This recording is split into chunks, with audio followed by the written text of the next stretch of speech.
Seigneur notre Dieu, nous te bénissons, nous te glorifions, nous t'exaltons encore, Seigneur Dieu, en ce jour. Toi qui fais pleuvoir sur nous, Seigneur Dieu, ô Papa, ta grâce, ton amour et ton immense bonté. Éternel, je te loue encore ce matin parce que tu m'as donné le souffle de vie, parce que tu m'as encore mis au large, afin que, Seigneur Dieu, je puisse te servir, te louer et te glorifier. Père, que ton nom soit glorifié un peu partout dans le monde entier, Papa. Que ta crainte puisse entrer dans le cœur des hommes qui comptent ou qui prient et qui disent qu'ils te connaissent, alors que, Seigneur Dieu, ils ne font que leur projet personnel. Ils ne sont que dans leur vision personnelle, Papa. Éternel bon Dieu, bénis mes lèvres ce matin, oins mes pensées ce matin, afin que tout ce qui sortira de ma bouche puisse servir à édifier ton peuple au travers le monde. À toi seul la gloire, l'honneur, la puissance, pour des siècles, au nom de Jésus-Christ, j'ai ainsi prié. Amen. Frères et sœurs, je suis de retour de nouveau pour partager vite fait l'état de mon cœur ce matin, l'état de mon âme ce matin. Nous sommes le samedi, le 28 mars 2020. Et je suis dans la joie, je suis dans une grande joie ce matin parce que la parole de Dieu se confirme. La parole de Dieu se confirme sous nos yeux et les véritables enfants de Dieu en ce moment savent quoi faire et s'attellent à faire la volonté de Dieu. Il y a quelques jours, je me suis permis de faire une énième vidéo parce que je l'en avais fait déjà en 2010. J'avais dénoncé les œuvres de l'église Charisma du pasteur Nuno Pedro en 2010. Et il y a quelques jours, j'avais fait une énième vidéo parce que en tant qu'enfant de Dieu, je vis sur la terre et pendant que ces choses se passent, j'ai mon mot à dire. J'ai mon mot à dire. Comme tout chrétien a son mot à dire par rapport à ce qu'il voit autour de lui. Tout le monde peut parler. En tout cas, quant à ce qui me concerne, tant que le Seigneur, Dieu, le Tout-Puissant, le Dieu d'Abraham, d'Isaac et de Jacob, me permettra d'avoir le souffle de vie, je dirai toujours ce que Dieu me mettra à cœur. Je dirai toujours ce que j'ai pu vivre par mon expérience, je le partagerai toujours. Et je précise dans cette vidéo que je ne cherche pas à avoir des adeptes, contrairement à Nuno Pedro, qui a un royaume, et dans ce royaume, il a ses sujets, et il a ses adeptes qui le défendent au lieu de défendre la parole de Dieu. Nous défendons la parole de Dieu. Nous sommes défenseurs de la parole de Dieu. Je vais vous lire un passage, et je vais commencer ce pourquoi je fais encore cette petite vidéo aujourd'hui, et pour avertir, et pour enseigner, parce qu'il y a certains qui me demandent où sont mes fruits. Je vais vous enseigner mes fruits ce matin. Vous pensez que c'est Nuno Pedro seul qui a le Saint-Esprit ou que c'est vous seuls qui sont à Charisma, qui avez le Saint-Esprit? Nous autres aussi, nous avons le Saint-Esprit et nous avons le fruit de l'Esprit. Le fruit de l'Esprit n'a rien à voir avec de grands bâtiments, avec beaucoup de monde. Le fruit de l'esprit, c'est un état d'âme. Vous comprenez? Le fruit de l'esprit, le fruit dont vous parlez, c'est un état d'âme. Ok? Avançons. Nous allons continuer très rapidement. Allons dans Philémon. Philémon chapitre 1. Je vais vous lire quelques passages ce matin. Vous pensez que la preuve, moi-même qui vous parle, j'ai fait 2 années de l'école biblique de Charisma. Vous comprenez? Donc, non seulement que j'ai fait les 2 années de l'école biblique de Charisma, Dieu m'a enseigné. Dieu m'a enseigné et j'ai mis de côté certains enseignements que j'ai reçus à Charisma. Parce que ce que nous voulons suivre la parole. Ce que nous voulons suivre la parole et non ce que les hommes rencontrent. Vous comprenez? Nous voulons suivre la parole et non les hommes. Parce que vous oubliez Matthieu. Vous oubliez Matthieu chapitre 7 dans lequel le Seigneur dit que beaucoup me diront en ce jour, beaucoup, y compris Nuno Pedro, y compris moi, Jean-Paul Lawson. Je ne m'exclus pas, y compris moi, Jean-Paul Lawson, où nous dirons que nous avons fait beaucoup de choses en ton nom. Et lui nous dira, éloignez-vous de moi, vous qui commettez l'iniquité. C'est trop simple. C'est très simple que quelqu'un ait simplement la parole de Dieu dans la bouche et que nous croyons que ce qu'il fait, ça vient de Dieu. Ça, c'est trop simple. Dieu va juger chacun de nos actes. Ça, c'est très important. Mais Dieu nous a donné aussi, en tant qu'enfants de Dieu, à exercer aussi le jugement dans le corps de Christ. Je vais avancer parce que je n'ai pas le temps pour beaucoup discuter, parce qu'il y en a qui discutent trop. On va lire Philémon chapitre 1. Philémon chapitre 1, je vais lire du verset 4 au verset 5. Je rends continuellement grâce à mon Dieu, faisant mention de toi dans mes prières, parce que je suis informé de la foi que tu as au Seigneur Jésus et de ton amour pour tous les saints. Regardez ce que Paul écrit ici. De la foi et de ton amour que tu as pour tous les saints. Verset 6. Je lui demande que ta participation à la foi soit efficace pour la cause de Christ en faisant reconnaître à nous toute espèce de bien. Regardez bien hein, le verset 6. Je lui demande que ta participation à la foi soit efficace. Et soit efficace pour la cause de Christ. Mes frères et sœurs, ma foi est efficace non pas pour moi, Jean-Paul Lawson, mais pour la cause de Jésus-Christ. En faisant reconnaître à nous toute espèce de bien. Voilà, c'est la cause de Jésus-Christ que moi, je défends. Je ne défends pas un homme. Ou bien nous qui avons compris certaines choses aujourd'hui, parce que je ne suis pas le seul qui a compris ces choses aujourd'hui. Nous sommes nombreux dans le monde qui avons compris ces choses aujourd'hui. Donc moi, je défends quoi? Je défends la cause de Jésus-Christ. Philémon chapitre 1, le verset 6, il dit quoi? J'ai la foi, que comme vous ne croyez pas que j'ai la foi, c'est votre problème.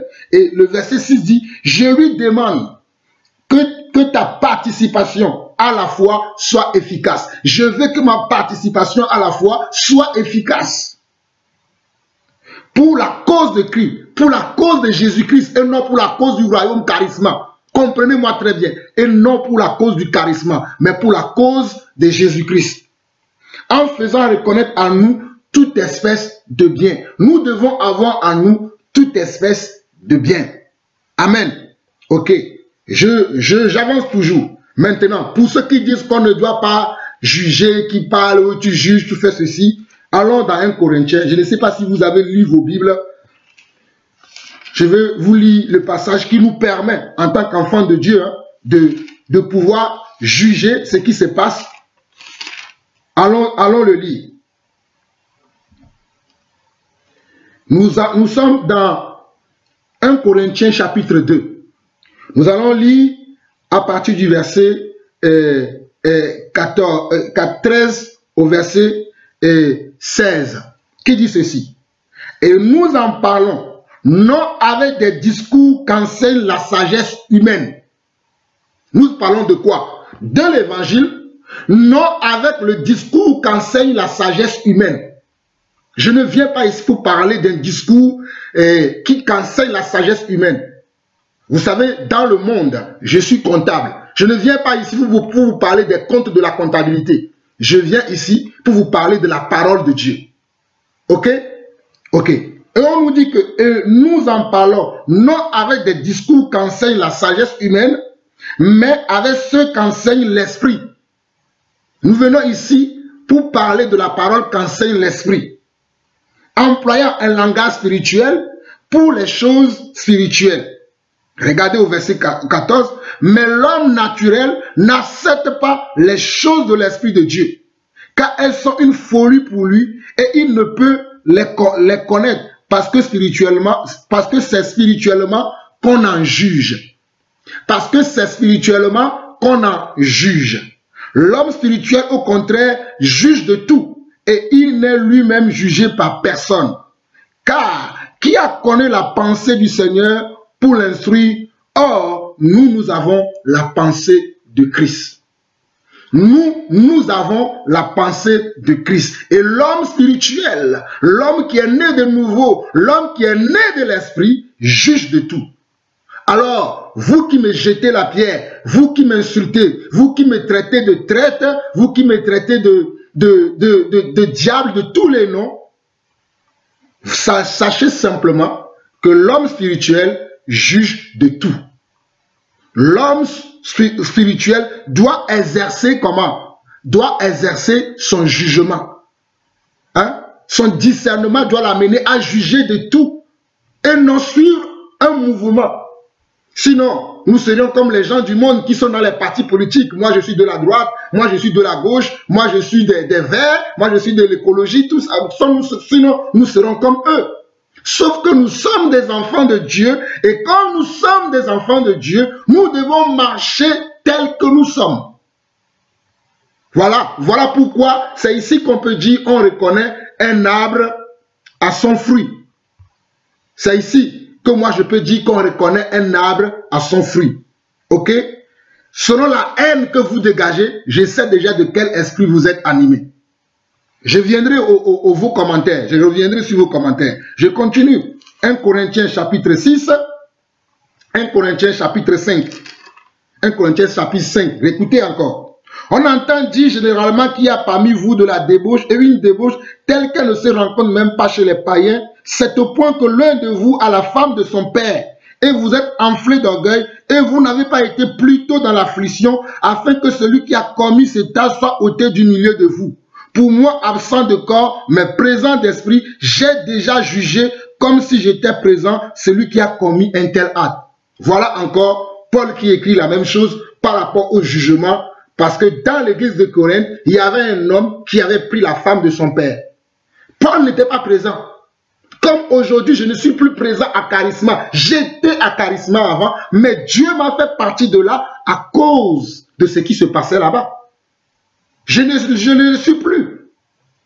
Dieu m'a fait partie de là parce que je ne suis plus. Mais est-ce que c'est parce que je ne suis plus à Charisma que je n'ai pas le droit de dire si je vois qu'il y a des choses qui se font là-bas qui ne sont pas selon la parole de Dieu? Est-ce que je dois fermer ma bouche et dire non, je ne vais pas parler parce que si je parle, les adeptes de Pedro, ils vont me lapider? Mes frères et sœurs, écoutez-moi très bien. Écoutez-moi très bien. Je suis Jean-Paul Lawson, la voix qui crie dans le désert. Voilà mon nom. Je suis Jean-Paul Lawson, la voix qui crie dans le désert. Voilà mon nom. Et je suis déjà mort.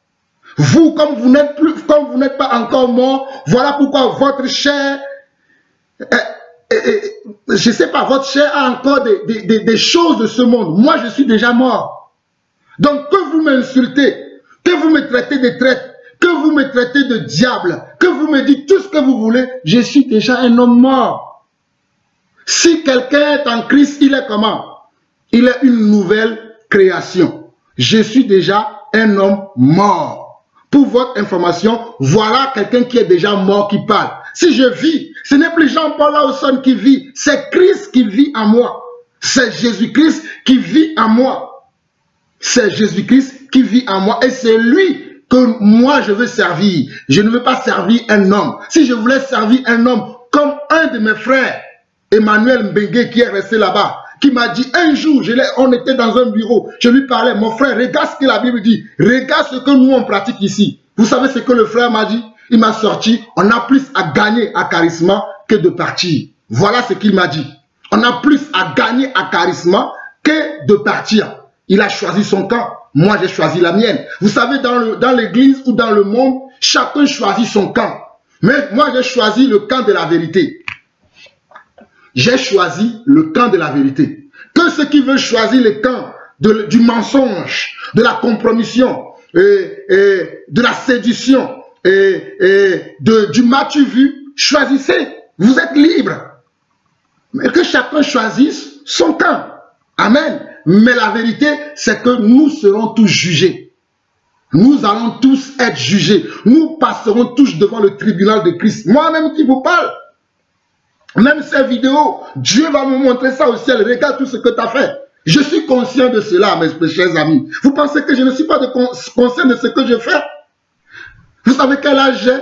J'ai 42 ans, mes amis. Je ne suis pas un enfant de 12 ans, j'ai 42 ans. 42 ans.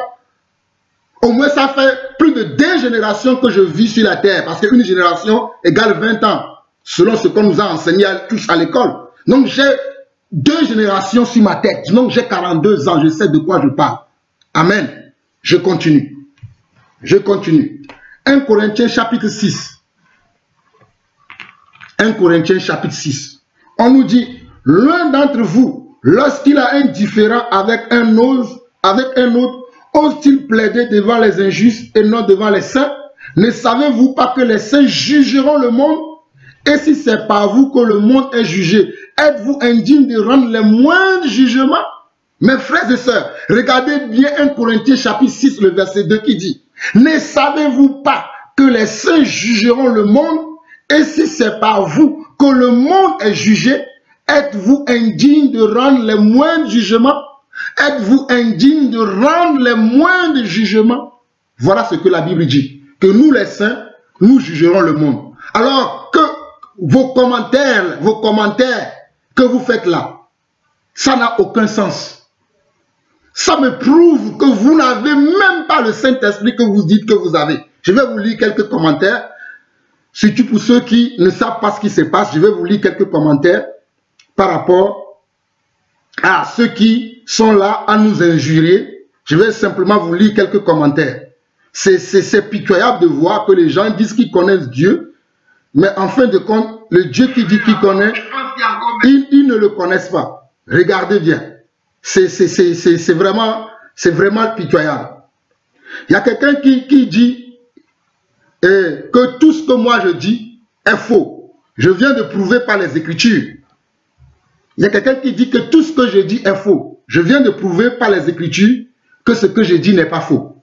Après, vous êtes libre de continuer à suivre Nuno Pedro que de suivre la vérité. C'est votre choix. Il y a quelqu'un qui dit, quand je vous vois parler au fur et à mesure de la vidéo, je vois que vous manquez d'amour. Je ne sais pas de quel amour il parle, mais moi, selon moi, dans 1 Corinthiens 13, le verset 6 à 7, je vais vous lire ça aussi rapidement. Hein? Vous dites que je n'ai pas les fruits. Voici les fruits. 1 Corinthiens chapitre 13, verset 1 Corinthiens chapitre 13, qui est le passage de l'amour dans la Bible, dit ceci. Il dit, l'amour ne se réjouit point de l'injustice, mais il se réjouit de la vérité. Regardez bien, l'amour ne se réjouit point de l'injustice, mais il se réjouit de la vérité. Il excuse tout, il croit tout, il espère tout, il supporte tout. Voilà le vrai amour selon Dieu. L'amour de Dieu ne se réjouit point de l'injustice. Et l'injustice qui se passe à Charisma, je ne vais jamais me réjouir de ça. Vous comprenez? Voilà le vrai amour. Je continue pour vous lire les commentaires des adeptes de Nuno Pedro. Quelqu'un qui dit, quelqu'un qui est chrétien, qui me dit, tu es pitoyable, donc tu t'es levé le matin et tu t'es dit que tu étais investi d'une mission, empêcher les gens d'écouter la parole de Dieu. Et bravo, oui, oui. Il s'appelle Marine Rocher. Marine Rocher, voilà. La parole de Dieu, voilà ce que moi je viens d'enseigner. Moi je ne vous enseigne pas la philosophie, comme le fait Nuno Pedro. Nuno Pedro vous enseigne la philosophie. Il ne vous enseigne pas la vérité. Il vous enseigne la philosophie. C'est un philosophe. C'est un philosophe. C'est d'eux que la Bible a parlé dans Actes chapitre 16, 17. Nuno Pedro est un stoïcien. Vous ne le savez pas? Ok, je laisse celui-là. Il y a quelqu'un d'autre qui dit, trop bête ce type. Voilà comme ça on vous enseigne à Charisma d'insulter les gens. Trop bête ce type. Trop bête ce type. Gloire à Dieu. Tu insultes une créature que Dieu a créée, qu'il est bête. Ben, tu es béni, hein? Moi, je te bénis, ma soeur. Toi qui s'appelle Apollinaire Mambo, que Dieu te bénisse. Parce que Jean-Paul Lawson est bête et toi, tu es sage. Que Dieu te bénisse. Amen. Alléluia. Je suis très content. Continuez. Da Silva Keneta dit, depuis là, vous continuez toujours. Vous êtes parti depuis. Mais où sont vos fruits? Où est le résultat de tout ce que vous dites? Au lieu d'édifier les gens, à s'approcher de Dieu, vous essayez de diviser. Vous forcez vraiment, laissez seulement. Vous utilisez votre énergie. En plus, vous mentez. En plus, vous mentez. Quoi? C'est fou même. C'est quoi votre but en fait? Je crois que le confinement a commencé ses effets. Mes frères et sœurs, moi je suis dans le confinement comme tout le monde. Il y a plein de commentaires, hein, je ne vais pas tous les lire. Mais je veux simplement faire comprendre à ces adeptes de Nuno Pedro, à ces fidèles, parce qu'ils ne sont pas les disciples de Jésus-Christ, mais ils sont des disciples de Nuno Pedro. D'ailleurs, ils ont le mouvement des disciples. C'est Jésus seul qui a fait des disciples. À Charisma, ils ont aussi le mouvement des disciples. Ils appellent ça le MD. Et dans ce MD, tu vas voir que quelqu'un va dire qu'il va avoir un mentor. Et c'est ce mentor-là qui va l'enseigner. Je ne sais pas sur quelle base qu'ils ont créé ça. Ils ont pris des versets dans la Bible et puis ils ont fait des choses comme ça. Et Nuno Pedro lui-même, je vais vous montrer une courte vidéo tout à l'heure, peut-être dans l'enseignement ou peut-être à la fin de l'enseignement, où vous allez voir que Nuno Pedro lui-même insulte les chefs d'État africains. Il a insulté Kabila, il a insulté Paul Biya. Je ne suis pas ici pour défendre Kabila ni Paul Biya. Mais un homme de Dieu doit savoir comment parler, doit savoir comment exercer sa langue. Moi qui vous parle, je n'ai jamais insulté un chef d'État. Je prie pour eux pour qu'ils changent. Si nous disons que nous sommes des enfants de Dieu, ce que la Bible nous recommande, dans 1 Timothée chapitre 2, je vais vous lire ça très rapidement. Hein? 1 Timothée chapitre 2, très rapidement. 1 Timothée chapitre 2 dit ceci. Écoutez bien. 1 Timothée chapitre 2, verset 1 à 2. J'exhorte donc avant toute chose à faire des prières, des supplications, des requêtes, des actions de grâce pour tous les hommes. Pour tous les hommes, y compris Kabila que Nuno Pedro a insulté, ou y compris Paul Biya que Nuno Pedro a insulté, lui qui n'a jamais mis pied en Afrique. Qu'est-ce que lui qui n'a jamais, qui ne sait, vous allez voir même dans la vidéo, il demandait aux gens, il ne connaît même pas l'Afrique. Moi, je suis né au Togo, même si aujourd'hui je suis français, je suis né au Togo, j'ai grandi au Togo, mais mes premiers 26 ans, je l'ai fait au Togo. Et je pars. L'année dernière, j'étais en Afrique. Cette année aussi, je serai encore au Togo. Pour vous qui dites que nous n'avons pas de fruits, vous ne savez même pas de quoi vous parlez. L'œuvre que je fais, vous ne savez pas. Mais cela n'est pas le problème. Insultez-moi. On a insulté Jean-Baptiste. On a insulté Jean-Baptiste. On a insulté Paul. On a insulté Pierre. On a traité de tous les noms les apôtres. Qui suis-je moi? Moi, je ne suis qu'un pauvre. Donc, dites ce que vous voulez sur moi. Donc, il dit, verset 2, pour les rois et pour tous ceux qui sont élevés en dignité, afin que nous menions une vie paisible et tranquille en toute piété et honnêteté. Voilà la recommandation du Seigneur. Il dit quoi? Que nous devons prier. Il ne dit pas que nous devons être là pour dire qu'ils sont satanistes, ils sont ceci, ils sont cela, et puis c'est tout. Il dit que nous devons prier. Il dit quoi? La Bible dit que nous devons prier pour tous ceux qui sont élevés en dignité. Et nous leur devons du respect. Vous ne le savez pas? Nous devons du respect à ces hommes. Ce n'est pas parce que tu es devenu homme de Dieu que tu ne respectes plus les gens, tu les insultes, tu parles comme tu veux. Je sais, Dieu est souverain parce que nous avons vu Jean-Baptiste reprendre Hérode. Mais Jean-Baptiste ne l'a pas insulté. Il lui a démontré quoi? Un péché qu'il avait dans sa vie. Il lui a démontré un péché qu'il avait dans sa vie en disant, tu as pris comment? Hérodias, qui n'est pas ta femme, si mes souvenirs sont bons. Donc, vous voyez, donc, cet homme-là, il est là, plein d'orgueil. Nuno Pedro, plein d'orgueil, qui n'écoute personne. Il a créé son royaume Charisma. Il est le roi de Charisma, je vous le dis. Pedro est le roi de Charisma. Sa femme est la reine de Charisma. Et vous, vous êtes ses sujets, ses adeptes. Et vous voulez la défendre au lieu de défendre l'évangile. Vous savez ce qui m'a beaucoup touché? D'ailleurs, pour vous qui ne savez pas, je n'ai pas cherché à connaître ce qui se passe à Charisma. Hein. C'est eux-mêmes qui m'ont envoyé le mail pour m'inviter. La preuve, je me suis désabonné plusieurs fois. Depuis des années, je me suis désabonné plusieurs fois. de l'église Charisma, mais à chaque fois, ils m'envoient leur vidéo. Ils m'envoient leur mail pour me dire ce qui se passe là-bas. Si je vois encore le mail dans mon téléphone, voilà. Vous voyez? Voyez très bien. C'est eux-mêmes qui m'envoient le mail. Donc, par cette vidéo, dites-leur qu'ils me sortent de tout leur mailing list. Qu'ils me sortent de tout leur liste de mails. Je ne veux rien avoir avec vous. Vous et moi, on n'a pas le même esprit. Vous comprenez? Sortez-moi de tous vos mail lists.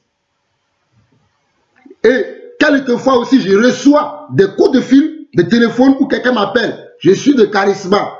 Qu'est-ce que vous voulez dire à votre homme de Dieu? Sortez-moi de tous vos histoires là. Vous comprenez ça? Donc, c'est en recevant ce mail que je me suis dit, ben, qu'est-ce qui se passe encore avec ces gens? Qu'est-ce qu'ils veulent faire?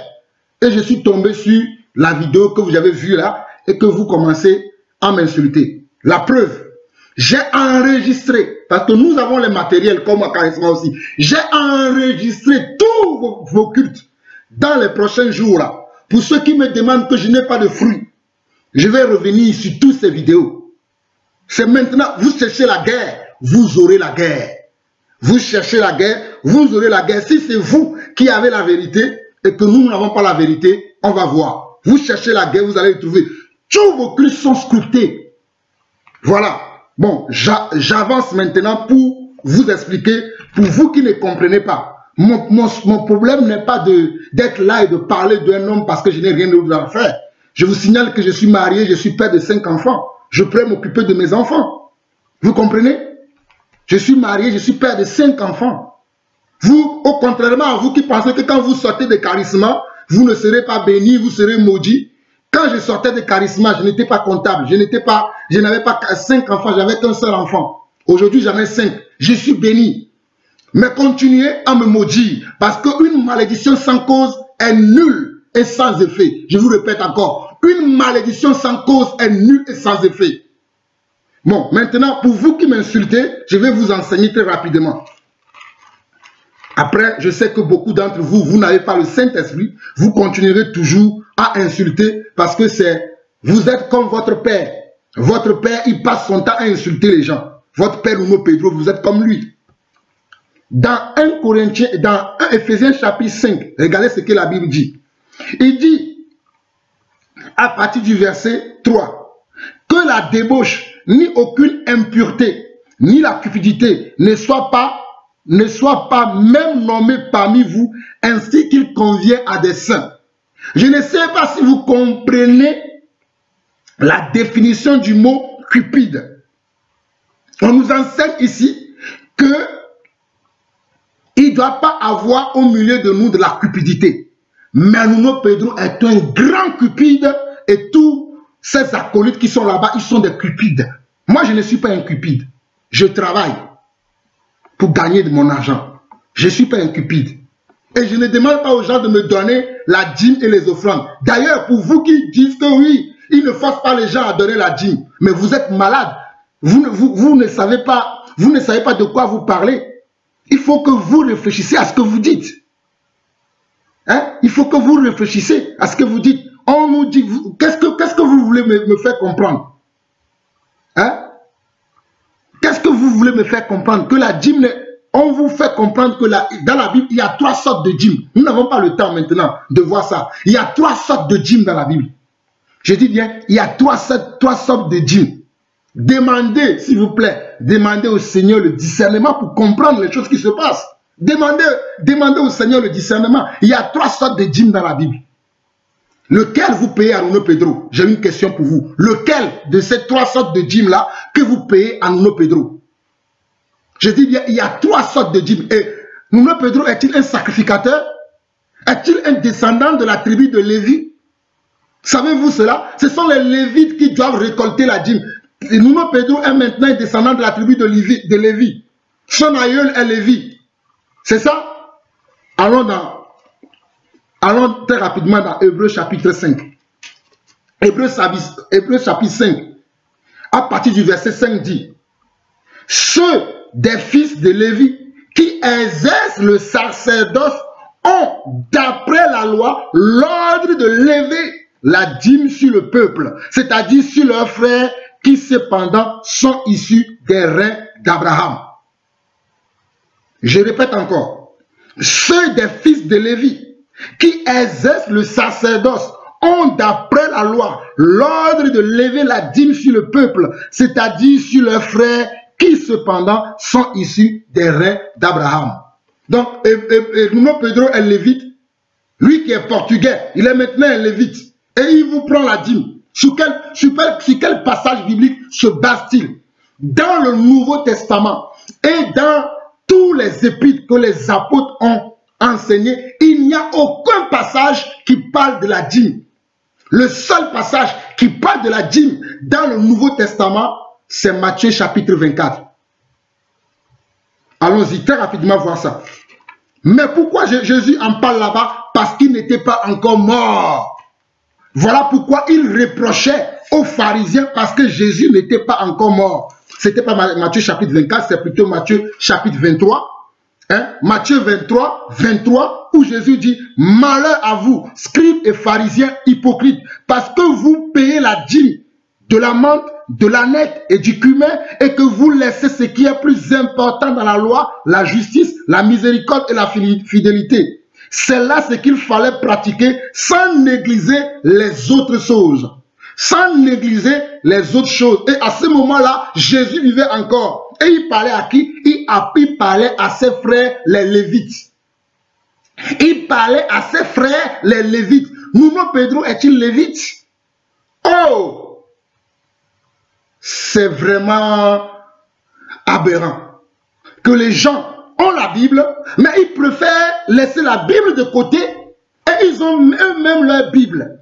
Mais réveillez-vous, réveillez-vous. Mais je suis là pour vous réveiller. Je crois que l'heure a sonné pour que vous écoutez la voix de celui qui crie dans le désert pour préparer le sentier du Seigneur. Le temps est arrivé. Mais réveillez-vous. Jésus, c'est le seul passage dans le, je dis bien, dans le Nouveau Testament, c'est le seul passage où Jésus parle de la dîme. Qu'il paye la dîme. Et ils réclament la dîme, mais ils oublient. Regardez même ce que Jésus leur dit. Est-ce que Jésus les applaudissait? Même à ses frères les Lévites, Jésus leur disait ça. Et nous, on ne doit rien dire à Nuno Pedro. Oh, il ne force personne. Regardez. Il est écrit Matthieu 23, 23. Malheur à vous, scribes et pharisiens hypocrites. Nuno Pedro aussi est un hypocrite. Il est comme ces gens.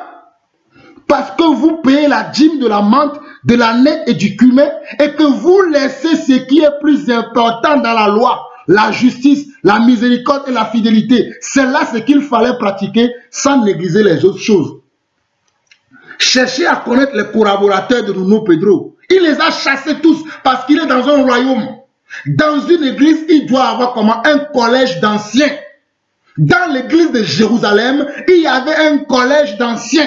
Et c'est les anciens, le collège d'anciens qui dirigeait l'église. Mais à Charisma, c'est Nuno Pedro seul qui dirige son église. Je suis désolé de vous dire cela. J'ai fréquenté cette église. J'ai été missionnaire dans cette église. J'ai fait des réunions de mission. J'ai entendu ce monsieur nous insulter à longueur de journée. Même moi, à l'époque où je l'interpellais. Vous qui ne connaissez pas l'histoire parce que vous êtes arrivés après nous.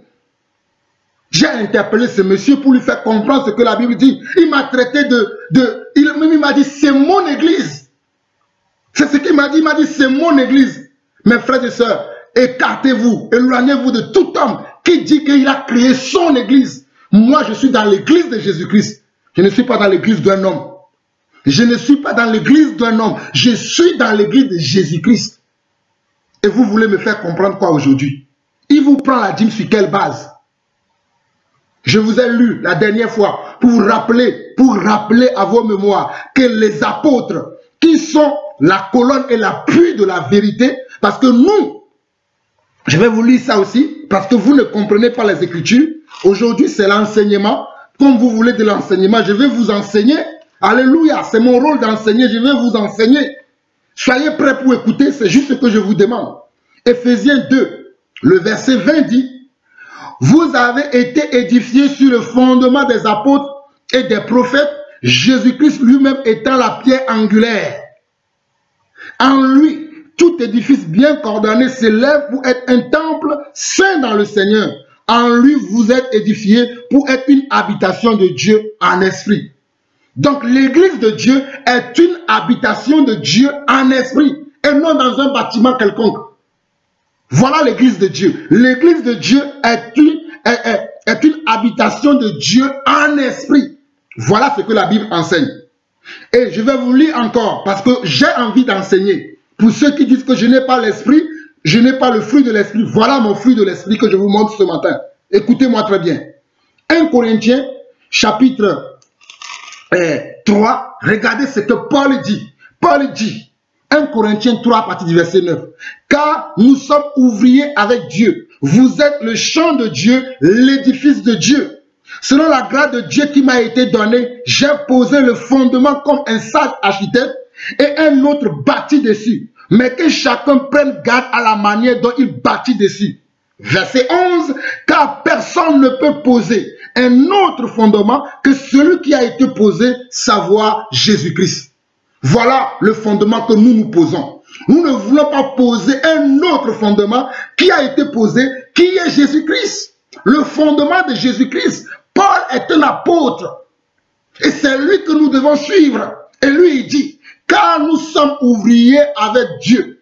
Vous êtes le champ de Dieu, l'édifice de Dieu. L'édifice de Dieu, ce n'est pas un bâtiment.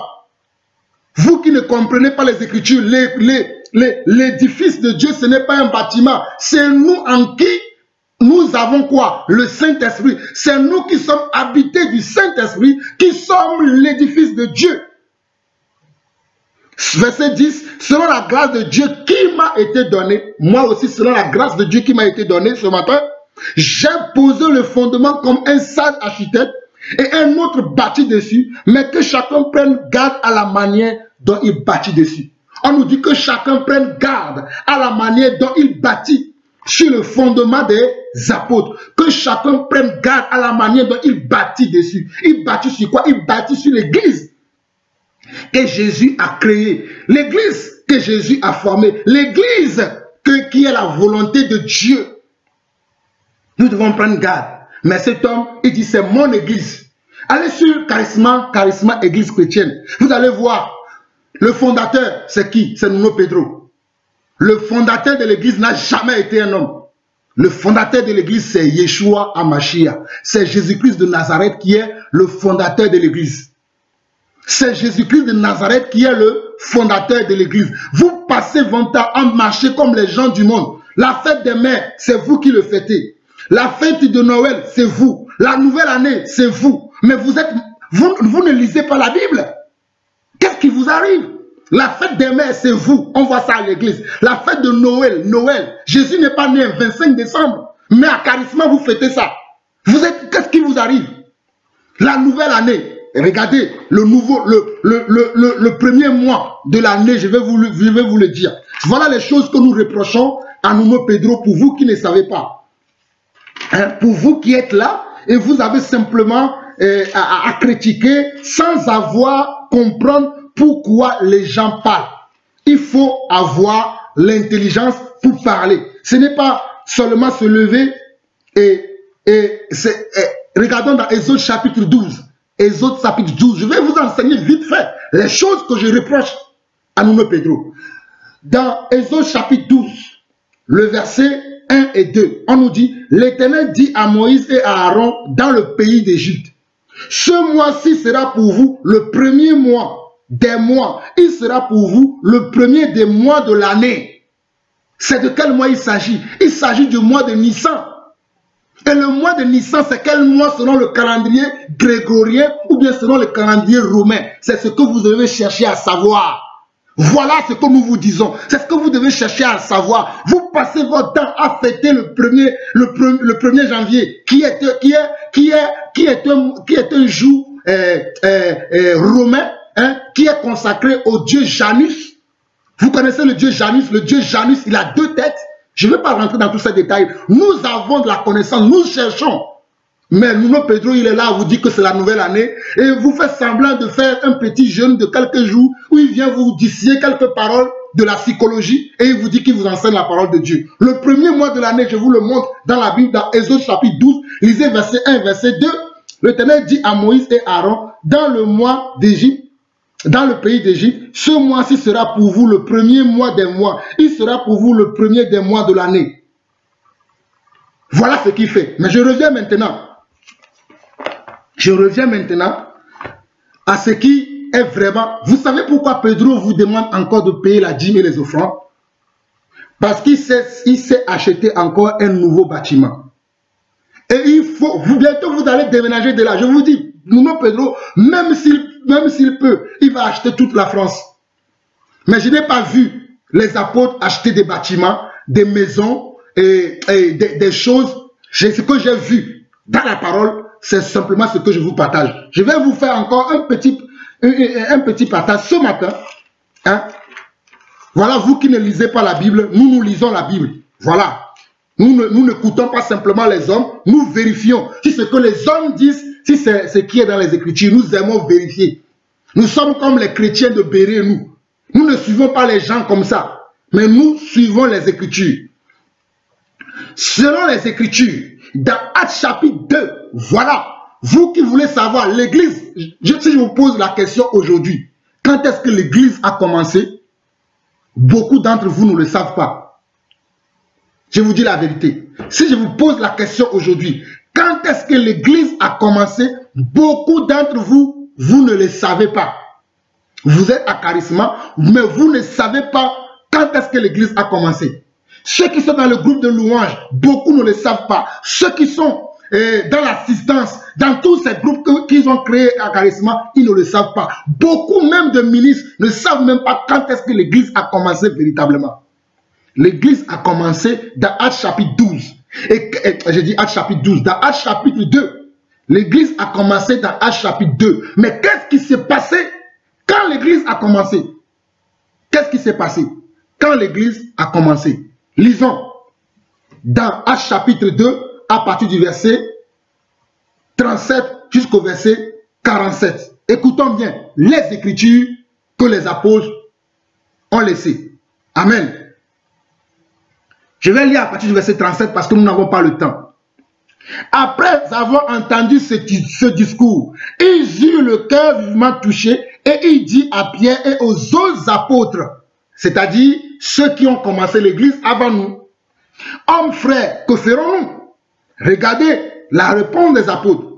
Pierre leur dit, répentez-vous et que chacun de vous soit baptisé au nom de Jésus-Christ à cause du pardon de vos péchés et vous recevrez le don du Saint-Esprit. Je prie que vous tous qui êtes à Charisma, y compris nous, Pedro, que vous ayez le don de l'Esprit et que vous manifestez les fruits dignes de repentance. Je dis bien, les fruits dignes de repentance. Je continue.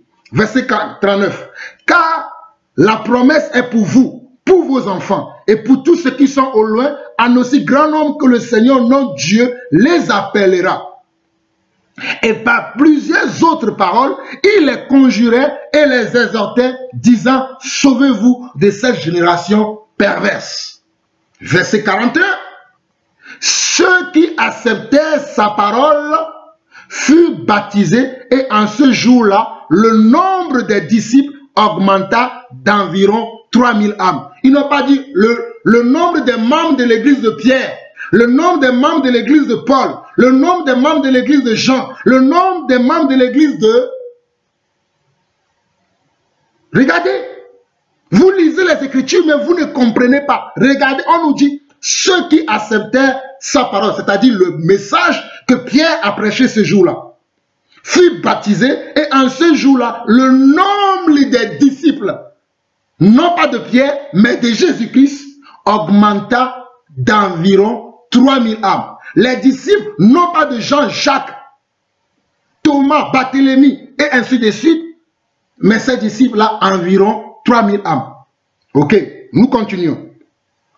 Ils persévéraient dans l'enseignement des apôtres, dans la communion fraternelle, dans la fraction du pain et dans les prières. Verset 43, la crainte s'emparait de chacun et il se faisait beaucoup de prodiges et de miracles par les apôtres. Il se faisait beaucoup de prodiges et de miracles par les apôtres. Tous ceux qui croyaient étaient dans le même lieu et ils avaient tout en commun. Voilà. Est-ce que vous avez tout en commun avec Nuno Pedro? Est-ce que vous avez tout en commun avec Nuno Pedro? Bon. Peut-être, on va dire que l'église a commencé à Jérusalem et ce n'est pas l'église de Corinthe qui n'avait pas tout en commun avec les apôtres. Mais, quand vous donnez à Nuno Pedro, il fait quoi? Est-ce qu'il fait des distributions dans l'église? Pourquoi y a-t-il encore des gens dans l'église Charisma qui n'ont pas de quoi se loger, de quoi se nourrir? Mais c'est ceux-là qui payent la dîme à Nuno Pedro. Voilà ce qui me choque, moi. Je continue. Verset 44. Tous ceux qui croyaient étaient dans le même lieu, ils avaient tout en commun, ils vendaient leurs propriétés et leurs biens et ils partageaient le produit entre eux tous selon les besoins de chacun. Ils étaient chaque jour tous ensemble assidus au temple. Ils rompaient le pain dans les maisons et prenaient leur nourriture avec joie et simplicité de cœur, louant Dieu et trouvant grâce auprès de tout le peuple. Et le Seigneur ajoutait chaque jour à l'église ceux qui étaient sauvés. Regardez bien, le verset 47. Et le Seigneur ajoutait chaque jour à l'église ceux qui étaient sauvés. Qui ajoute à l'église? C'est le Seigneur Dieu qui ajoute. Ce n'est pas un homme. Ce n'est pas nous les hommes qui ajoutons à l'église de Dieu. Voilà pourquoi l'église de Dieu n'est pas connue aux yeux du monde. Ce que vous appelez église là, ce que vous appelez église là, Dieu ne le reconnaît pas. Il n'y a que Dieu seul qui connaît son église. Parce que ce que les hommes appellent aujourd'hui église aujourd'hui n'est pas comparable à ce que les apôtres ont commencé à faire. N'est pas pareil, n'est pas identique à ce que les apôtres ont fait. Voilà pourquoi nous parlons pour que nous revenons à ce qui a été fait dès le commencement. Dans cette église de Jérusalem, il y avait qui? Il y avait Pierre, il y avait Jean, il y avait Jacques. Les 12 étaient là. Je dis bien, les 12 étaient là. Mais quand les gens venaient déposer de l'argent au pied des apôtres, est-ce que vous avez vu les apôtres ont dit, bon, nous allons acheter un bâtiment? C'est ce qu'ils ont fait? Est-ce qu'ils sont partis acheter un bâtiment? Mon Pierre, nous allons acheter un bâtiment là-bas. Toi aussi, tu vas construire ton table là-bas. Jacques, nous allons construire un bâtiment de l'autre côté. Quand même, il y a 3000 âmes. C'est ce qu'ils ont fait? Non, ce n'est pas ce qu'ils ont fait. Parce qu'ils savent que les gens ont besoin d'être assistés. Voilà ce que les premiers chrétiens, ceux qui ont commencé l'œuvre avant nous, voilà ce qu'ils ont fait. Et c'est ce que moi je prône. Vous pouvez m'insulter, continuez à m'insulter. Actes chapitre 4. La même chose se trouve dans Actes chapitre 4. Nous lisons à partir du verset 32. On nous dit, la multitude de ceux qui avaient cru n'était qu'un cœur et qu'une âme. Nul ne disait que ses biens lui appartenaient en propre, mais tout était commun entre eux. Les apôtres rendaient avec beaucoup de force témoignage de la résurrection du Seigneur Jésus, et une grande grâce reposait sur eux tous. Car il n'y avait parmi eux aucun indigent. Tous ceux qui possédaient des champs ou des maisons les vendaient, apportaient le prix de ce qu'ils avaient vendu et ils le déposaient aux pieds des apôtres et l'on faisait des distributions à chacun selon qu'il en avait besoin. Je vous pose encore la question. Est-ce qu'on fait à Charisma des distributions à chacun comme il en a besoin? Voilà l'écriture. Comme il en a besoin, il prend la dîme, il prend les offrandes. Est-ce qu'il fait des distributions comme les gens en ont besoin? Pas de faire semblant de créer un petit département où on dit on assiste les gens, on donne un paquet de riz, 1 litre de lait et 1 litre d'huile. Je ne parle pas de ça. Lisez les Écritures, s'il vous plaît, mes chers amis. Avant d'insulter Jean-Paul Lawson là, avant de me traiter de tous les noms là, au moins suivez au moins ce que je dis. Suivez au moins ce que je dis. On nous dit au verset 35, il le déposait au pied des apôtres et l'on faisait des distributions à chacun selon qu'il en avait besoin. Selon qu'il en avait besoin.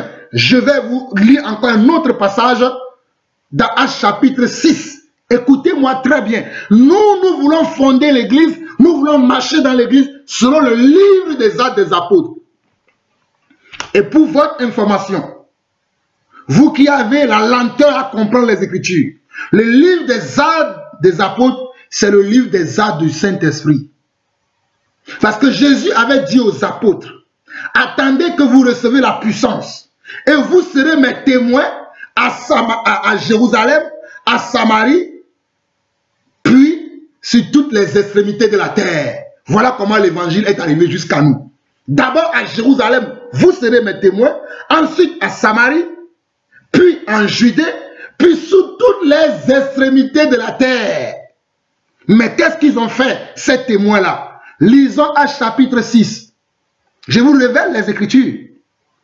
Actes chapitre 6. À partir du verset 1er. En ce temps-là, le nombre des disciples augmenta. Les hellénistes murmuraient contre les Hébreux parce que leurs vœux étaient négligés dans la distribution qui se faisait chaque jour. Dans l'église de Jérusalem, il y avait eu un problème à cette époque-là parce qu'il y avait tellement beaucoup de monde qu'il y avait de la négligence dans la distribution que les apôtres faisaient chaque jour. Chaque jour, chacun recevait son pain quotidien. Chacun recevait ce qu'il devait manger. Chacun recevait ce qu'il en avait besoin. Tel n'est pas le cas de Charisme. En plus, à l'époque, il n'y avait pas de dîme. Les gens donnaient selon leur cœur. Ils donnaient ce qu'ils avaient. Ils venaient, ils déposaient aux pieds des apôtres selon ce qu'ils en avaient. Ils les déposaient aux pieds des apôtres. Vous comprenez? C'est très important de comprendre ces choses. C'est très important de comprendre ces choses. Donc, comme je disais, ils faisaient des distributions chaque jour et certains veuves étaient négligés. Regardez ce que les apôtres ont fait. Regardez bien. Verset 2 de Actes chapitre 6. Les 12 convoquèrent la multitude des disciples et dirent, il n'est pas convenable que nous laissions la parole de Dieu pour servir aux tables. Il n'est pas convenable que nous laissions la parole de Dieu pour servir aux tables. C'est pourquoi, frères, choisissez parmi vous 7 hommes de qui on rend un bon témoignage, qui soit plein d'Esprit Saint et de sagesse, et que nous chargerons de cet emploi. Et que nous chargerons de cet emploi. Et nous continuerons à nous appliquer à la prière et au ministère de la parole. Voilà ce que les apôtres ont fait. Ils ont vu qu'à un moment donné, ils étaient dans le désordre. Donc les choses n'allaient pas comme cela se doit. Et ils ont réuni toute l'église. Non pas qu'ils ont fait eux-mêmes leur réunion et ils ont choisi des gens selon leurs affinités. Non, ils ont réuni toute l'église et ils ont dit, voilà le problème qui se pose. Qu'est-ce que nous devons faire maintenant? Ce que nous allons faire, choisissez vous-même 7 hommes, comme nous le voyons, de qui on rend témoignage, qui sont remplis du Saint-Esprit pour s'occuper de l'assistance des saints. Nous devons assister les saints. Vous ne le croyez pas? Allons dans Romains chapitre 15. Romains chapitre 15. Nous devons assister les saints. L'assistance est pour les saints. Nous devons assister les saints. Romains chapitre 15. Pour vous qui pensez que je suis sorti de nulle part, j'ai étudié la Bible et je continue de l'étudier. Parce que mes frères, je n'ai pas la prétention de tout savoir. J'apprends. Même vous pouvez me corriger. J'apprends. Dans Romains chapitre 15, à partir du verset 26, regardez ce que Paul dit encore. Car la Macédoine et l'Achaïe ont bien voulu s'imposer une contribution en faveur des pauvres parmi les saints de Jérusalem.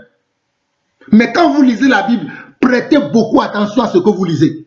Les saints de Jérusalem, dans l'église de Jérusalem, il y avait Pierre et Jacques là-bas, c'était eux qui étaient la colonne de l'église de Jérusalem. Lisez Galates chapitre 2. Galates chapitre 2, c'était eux qui étaient les dirigeants de l'église de Jérusalem. Mais malgré cela, il y avait encore des pauvres. Et qu'est-ce que Paul fait? Paul va demander aux églises de Macédoine de faire une contribution. Une contribution pour aider ceux de Jérusalem. Voilà ce que nous devons faire. Nous devons aider les gens dans l'église. Comme j'ai un frère au Canada dernièrement qui m'a contacté. pour me dire, frère, selon ces mesures de confinement ici en Europe et au Canada et aux États-Unis, nous sommes bien ici en Europe parce que nous avons nos salaires que nous allons recevoir tous les mois. Mais nos frères qui sont en Afrique, ils n'ont pas ça. Mettons-nous ensemble pour pouvoir les aider. J'ai dit amen mon frère, nous allons faire ça. Nous allons prendre une partie de nos salaires et nous allons aider nos frères en Afrique. Pendant ce temps de confinement, qui est-ce que Bruno Pedro aide en ce moment? Non, sa seule mission, c'est de bâtir sa tour de Babel. Il a l'esprit de Nimrod, ce gars-là. Il veut bâtir sa tour de Babel. Et il doit vous demander de contribuer. Et il vient avec quelques messages, vous croyez que c'est ça la vérité? Verset 27. Elles l'ont bien voulu et elles le leur, verset 27 de Romains chapitre 15. Elles l'ont bien voulu et elles le leur devaient, car si les païens ont part à leurs avantages spirituels, ils doivent aussi les assister dans les choses matérielles. Ils doivent aussi assister comment? Les païens dans les choses matérielles. Dès que j'aurai terminé cette affaire et que je leur aurai remis ces dons, je partirai pour l'Espagne et je passerai chez vous. Il est marqué ici, don. Il n'est pas marqué la dîme. Mes frères et sœurs, je vous mets à défi que quiconque, que ce soit Bruno Pedro, que ce soit tous les autres qui pratiquent ce genre de choses, la dîme, qui prennent le Nouveau Testament, qui prennent les épîtres et qui me montrent le passage dans lequel les apôtres ont demandé la dîme. Qui me montre ça? Les apôtres prônaient les dons. Les dons. Parce qu'ils ont compris que Christ est la fin de la dîme. Christ est la fin de la dîme. Et ils prônaient les dons. Et non comment? Et non la dîme. Comment? Les dons volontaires. Les dons volontaires. Voilà ce que les apôtres prônaient. Et dans ce passage, on voit bien que l'apôtre Paul dit que dès que j'aurai terminé cette affaire et que je leur aurai remis ces dons, je partirai pour l'Espagne et je passerai chez vous. Les apôtres étaient souvent dans l'inquiétude concernant la vie des disciples, la vie des croyants de tous les jours. Ils étaient inquiets pour ça. Ils les assistaient matériellement. Matériellement veut dire, s'ils ont besoin d'un endroit où dormir, ils s'occupaient de ça. S'ils ont besoin de vêtements, ils s'occupaient de ça. S'ils ont besoin de tout, ils s'occupaient de ça. Mais charisma, c'est ce qu'on fait. Ce n'est pas ce qu'on fait. Ne vous trompez pas. Mais réveillez-vous, nous sommes en 2020. Et nous voyons même que Jésus-Christ est à la porte. Mais nous sommes là toujours à défendre un homme et nous défendre l'évangile. Nous défendons l'évangile. Vous voyez? Nous défendons l'évangile. Allez lire Jude chapitre 1. Nous défendons l'évangile. Nous sommes là pour défendre l'évangile. La foi a été transmise pour nous une fois pour toutes pour que nous défendons l'évangile ou les évangiles ou les écritures. Mais nous ne défendons pas un homme. Voilà, moi je défends l'évangile. Après, traitez-moi de tous les noms. Cela, je vous le dis encore, regardez-moi très bien. Je suis Jean-Paul Lawson, la voix de celui qui crie dans le désert. Assassinez-moi, je suis prêt. Parce que je sais que la manière dont vous voulez défendre Pedro là, bientôt, très bientôt, vous allez m'assassiner. Mais je serai un martyr. Alléluia.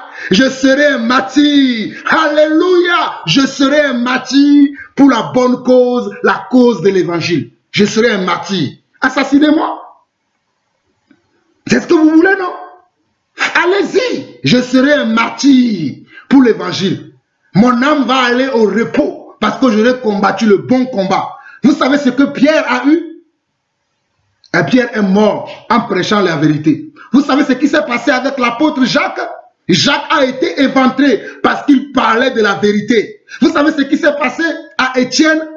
Un homme rempli de foi qui est...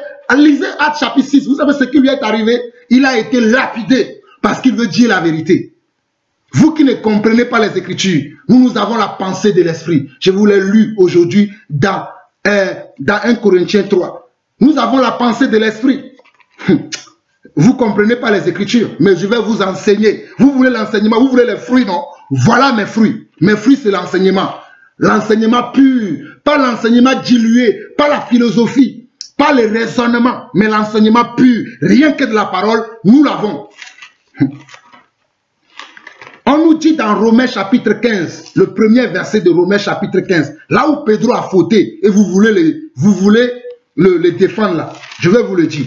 On nous dit dans Romains chapitre 15, Romains chapitre 13, Romains chapitre 13 nous dit, verset 1 au verset 2, il dit que toute personne soit soumise aux autorités supérieures, car il n'y a point d'autorité qui ne vienne de Dieu, et les autorités qui existent ont été instituées de Dieu. Les autorités qui existent là ont été instituées de Dieu. Voilà ce que la parole dit. Moi, je le prends. Verset 2. C'est pourquoi celui qui s'oppose à l'autorité résiste à l'ordre que Dieu a établi, et ceux qui résistent attireront une condamnation sur eux-mêmes. Qu'est-ce que les autorités françaises ont décidé? Ils ont dit que nous confinons chez nous. C'est ce qu'ils ont dit, non? Mais nous, Pedro, regardez quand il fait les cultes, le nombre de personnes qui est encore derrière lui. Le nombre de personnes qui est mobilisées pour le filmer. Moi, je suis seul ici. Aucune autre personne n'est mobilisée. Je suis seul parce que je respecte le confinement. Je suis seul ici. On nous dit de respecter quoi? Les autorités. Mais lui, il décide tout seul parce que son entreprise, son royaume est en train de couler. Il doit vider vos poches. Il pense encore à vos poches. Il doit les vider. Voilà pourquoi il ne fait aucun cas des mesures que le gouvernement français a mis en place. Il ne les respecte pas. Il ne fait qu'à sa tête parce qu'il doit vider vos poches. C'est ça la vérité. On nous dit de se soumettre. Le gouvernement a dit soumettons. Nous restons confinés chez nous. Pas de sortie. Mais les gens là, avec qui il fait les cultes, ils n'ont pas une maison. Et qu'est-ce qu'ils vous demandent? Au moins s'ils prêchaient la vérité. Au moins s'ils prêchaient la vérité, je serais content. Mais le but, c'est quoi? C'est de vider vos poches. La louange, je ne parle même pas. On nous dit de chanter des louanges ointes. Ils sont là à faire ce cinéma, ce cirque devant vous. Et vous croyez que c'est ça la louange? Vous croyez que c'est ça la louange? Vous n'avez rien compris. Vous n'avez rien compris. Ce n'est pas ça la louange. Pour terminer aujourd'hui, pour terminer très rapidement, allons dans Actes chapitre 15. Merci Saint-Esprit. Actes chapitre 15, pour vous lire quelque chose très rapidement. Actes chapitre 15. À l'époque des apôtres, il y avait souvent des problèmes à l'église. Et quand il y avait des problèmes, les apôtres se réunissaient et ils parlaient entre eux de la mesure à prendre et la mesure à partager dans le monde. Et quand vous regardez dans Actes chapitre 15, il y avait eu un problème similaire où les gens parlaient de la circoncision ou de la non-circoncision. De la circoncision ou de la non-circoncision. Mais quand les apôtres s'étaient réunis, ils ont fait quoi? Regardez ce que Jacques dit. Allons.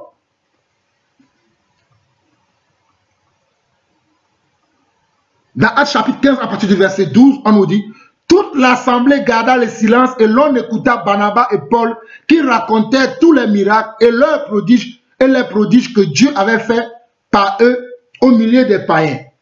Verset 13. Lorsqu'il eut cessé de parler, Jacques prit la parole et dit: hommes frères, écoutez-moi. Simon a raconté comment Dieu a d'abord jeté les regards sur les nations pour choisir du milieu d'elles un peuple qui porte son nom. Et avec cela, s'accordent les paroles des prophètes, selon qu'il est écrit: après cela, je reviendrai et je relèverai de sa chute la tente de David, j'en réparerai les ruines et je la redresserai, afin que le reste des hommes cherche le Seigneur, ainsi que toutes les nations sur lesquelles mon nom est invoqué, dit le Seigneur, qui fait ces choses et à qui elles sont connues de toute l'éternité. De toute l'éternité. Regardez à partir du verset 19. Verset 19. Hein. C'est pourquoi je suis David, qu'on ne crée pas. Écoutez bien l'évangile des apôtres. Qu'on ne crée pas des difficultés à ceux des païens qui se convertissent à Dieu. Nous créons des difficultés dans nos églises aujourd'hui. Mais les premiers apôtres, ils ont dit: ne créons pas des difficultés aux païens. Moi, je suis d'origine païenne. Mes ancêtres ne viennent pas de l'Israël. Même si aujourd'hui, par la foi, je deviens un Israélite, dans la chair, je n'ai pas sujet de venir de là. Voilà. Verset 20. Mais qu'on les écrive de s'abstenir des souilles des idoles, de la débauche, des animaux étouffés et du sang. Car depuis des générations, Moïse a dans chaque ville des gens qui le prêchent, puisqu'on le lit tous les jours de sabbat dans les synagogues. Alors, il paraît bon aux apôtres et aux anciens et à toute l'église de choisir parmi eux et d'envoyer à Antioche avec Paul et Barnabas, Jude appelé Barsabas et Silas, hommes considérant entre les frères. Il leur chargeait d'une lettre ainsi concis. Les apôtres, les anciens et les frères, regardez, voilà le collège d'anciens qu'il doit avoir. Collège d'anciens dans l'église. Les apôtres, les anciens et les frères, aux frères dans les païens qui sont à Antioche, en Syrie et à Cilicie, salut. Voilà la vérité, non? Regardez au verset, il dit, ayant appris que quelques hommes, regardez bien, ayant appris que quelques hommes partis de chez nous et auxquels nous n'avions donné aucun ordre, vous ont troublé par leur discours et ont ébranlé vos âmes, nous avons jugé à propos, nous avons jugé. Oh, chrétiens, on ne jugez pas, ce sont les oins de Dieu, ce sont les oins de Dieu. Nous avons jugé à propos, après nous être réunis tous ensemble, de choisir des délégués et de vous les envoyer avec nos bien-aimés Barnabas et Paul. Ces hommes qui ont exposé leur vie pour le nom du Seigneur Jésus-Christ, ils ont fait quoi? Ils ont exposé leur vie comme j'expose ma vie. Voilà, je sais que je vais éventrer un jour. Parce que vous n'aimez pas la vérité. Verset 27. Nous avons donc envoyé Jude et Silas qui vous annonçaient de vive voix les mêmes choses. Car il a paru bon au Saint-Esprit. Il a paru bon au Saint-Esprit et à nous de ne vous imposer d'autres charges que ce qui est nécessaire. Que ce qui est nécessaire. Ce qui est nécessaire aujourd'hui dans l'église, c'est la sanctification et le don volontaire. Voilà ce qui est nécessaire. Je vous ai lu dernièrement 2 Corinthiens chapitre 9, le verset 7. Lisez 1 Corinthiens chapitre 16. Vous allez voir ces choses là-dedans. Nous n'avons pas le temps. Mais je reviendrai. Vous voulez des enseignements, non? Vous allez en avoir. Verset 28. Car il a paru bon au Saint-Esprit et à nous de nous imposer d'autres charges que ce qui est nécessaire. Savoir de vous abstenir des viandes sacrifiées aux idoles, du sang, des animaux étouffés et de la débauche, choses contre lesquelles vous trouverez bien de vous tenir en garde. De vous tenir comment? En garde. Regardez. Voilà ce que les apôtres ont donné aux païens. Qu'est-ce que Paul, nous sommes païens. La preuve, si vous regardez l'église charisma, il y a beaucoup de noirs que beaucoup de français. Ou beaucoup de blancs, si je veux vous le dire. Parce que les blancs réfléchissent. Le noir, il suit comme ça. Il ne réfléchit pas. Je suis noir. Je n'ai rien contre les noirs. Mais nous, les noirs, nous manquons beaucoup de sagesse et de discernement. Le blanc, il va chercher à comprendre. Même si le blanc est lent à croire, au moins il cherche à comprendre les choses. Cherchez à comprendre. Vous ne vous voyez pas là-bas. Ça me fait mal de voir que vous-même, vous ne vous aimez pas. Aimez-vous au moins. Et cherchez à connaître la vérité. Rapidement, pour vous montrer quelques matières, et je vais m'arrêter là.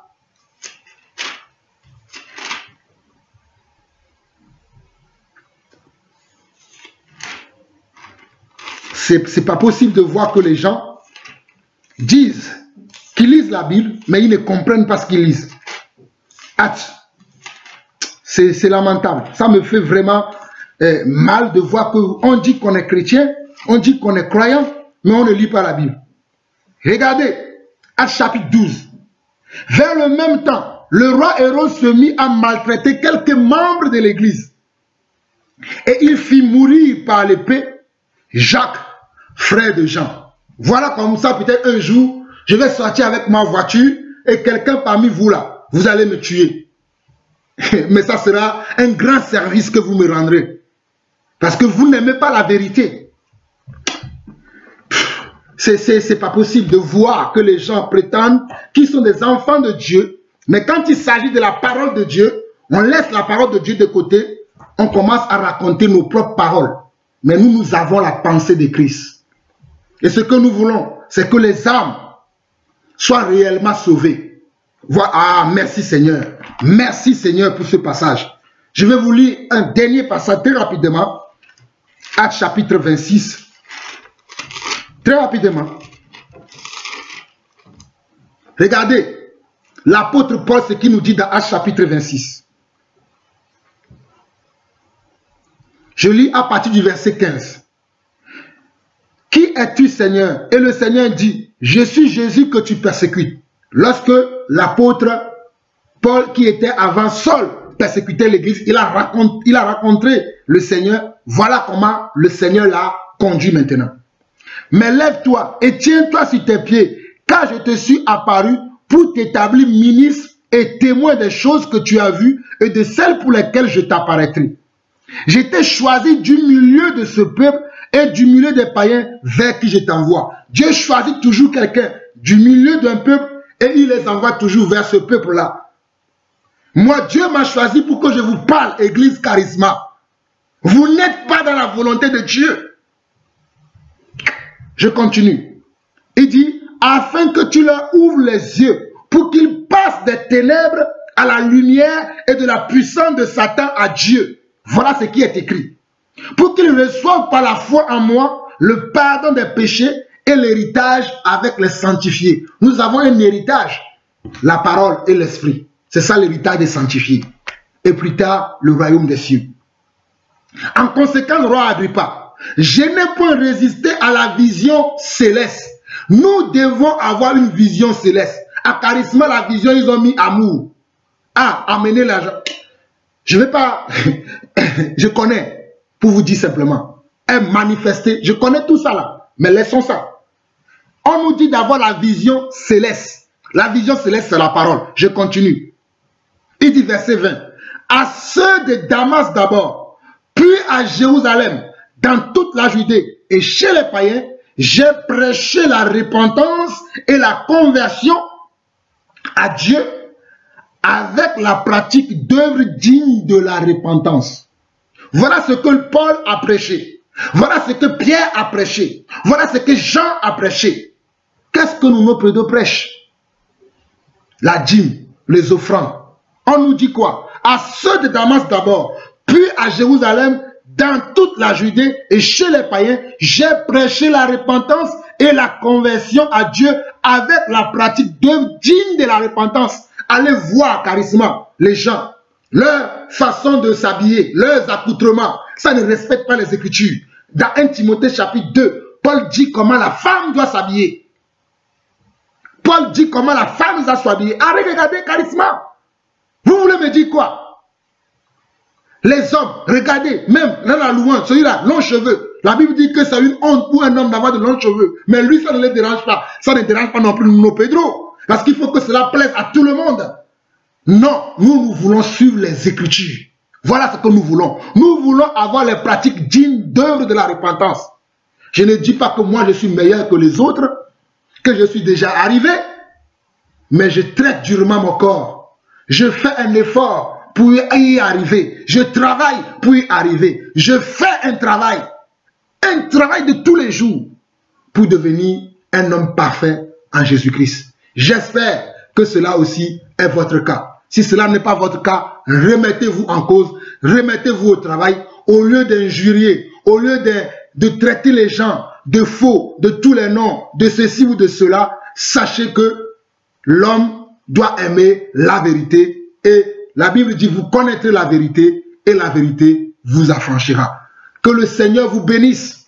Vous qui m'avez injurié, que le Seigneur vous bénisse. Vous qui me traitez de tous les noms, que le Seigneur vous bénisse. Car moi, dans ma Bible, il est écrit, vous, selon Romains chapitre 12, il est écrit, vous bénissez et ne maudissez pas.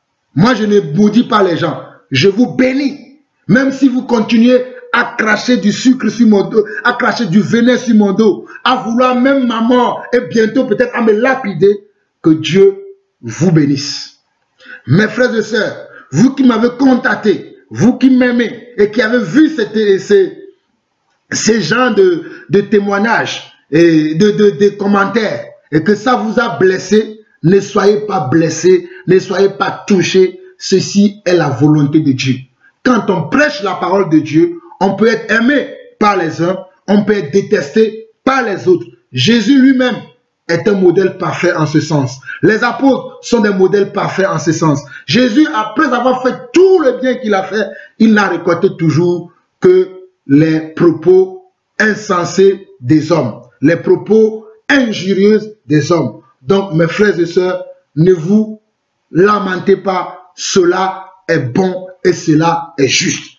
Que le Seigneur vous bénisse. Vous avez écouté Jean-Paul Lawson, la voix qui crie dans le désert pour aplanir le sentier du Seigneur. Je vais ajouter la vidéo dont je parlais à la fin tout à l'heure. Vous allez voir même Pedro qui dénonce, qui parle des autres et vous, vous ne voulez pas qu'on parle de lui. Shalom, shalom et shalom. Comment s'appelle le président du Cameroun? Paul Biya. Paul Biya est sous la puissance de Satan.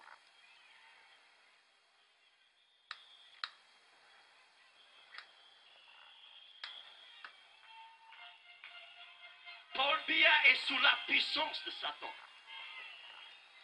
Et donc il gouvernera son pays, il va ouvrir les portes à ce que toutes les forces de Satan rentrent dans le pays, à ce que tous les agents de Satan soient placés en haut lieu dans le pays, afin que ces hauts agents de Satan puissent déterminer ce qui va se passer dans un pays, quelle est la mode dans le pays, ce que les gens doivent faire, ce que les gens doivent penser, ce que les gens doivent acheter.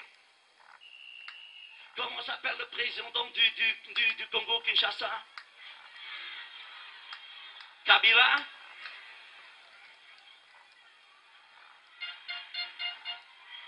Dis à quelqu'un, rends témoignage, rends témoignage. N'aie pas peur, mais rends témoignage.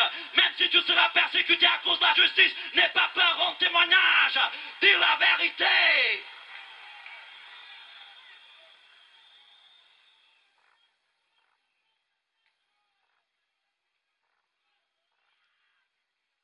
Ce personnage est sous la puissance de Satan. Et tant qu'il sera au pouvoir, il va ouvrir la porte du pays, les portes du pays, afin que les sorciers libres courent, afin que les prostituées puissent courir dans les rues, afin que certains de ses copains se remplissent les poches aux dépens du peuple, afin que l'argent du pétrole, des diamants, tombe toujours dans les mains de ceux que lui, il aura décidé. Il y a quelqu'un, laisse faire, t'inquiète pas.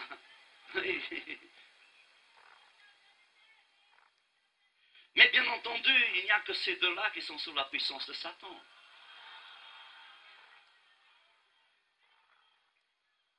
Parce que tous les autres sont choisis de Dieu.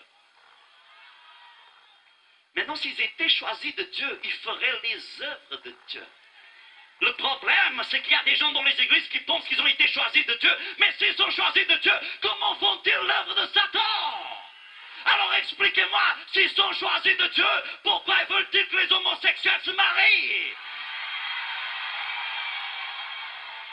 S'ils sont choisis de Dieu, pourquoi ils sont en train de dépenser des millions pour tuer des victimes innocentes, même dans les ventres de mère, s'ils sont choisis de Dieu?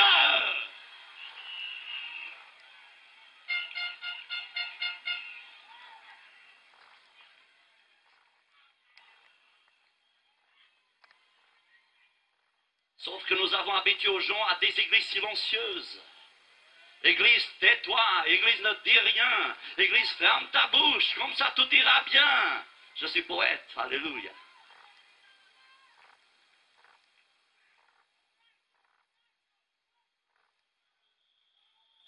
Parce que si le pouvoir appartenait au peuple, tu n'aurais pas peur de parler. On a peur quand nous sommes subjugués. Nous avons peur quand nous sommes piétinés.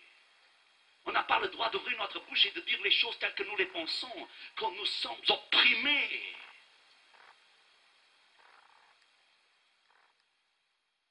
Et Tu sais, tant que l'Église se taira, le mal aura libre cours. Parce que toi et moi, nous avons comme mission d'aller raconter à ce monde que les œuvres du monde sont mauvaises. Et que Jésus est venu pour nous libérer des œuvres du monde. Pourquoi? Parce que le monde est sous la puissance, non pas de Dieu. Et puis il y a toujours des chrétiens déséquilibrés qui commencent à réciter des versets de la Bible sans les connaître. Ah oui, mais vous savez, la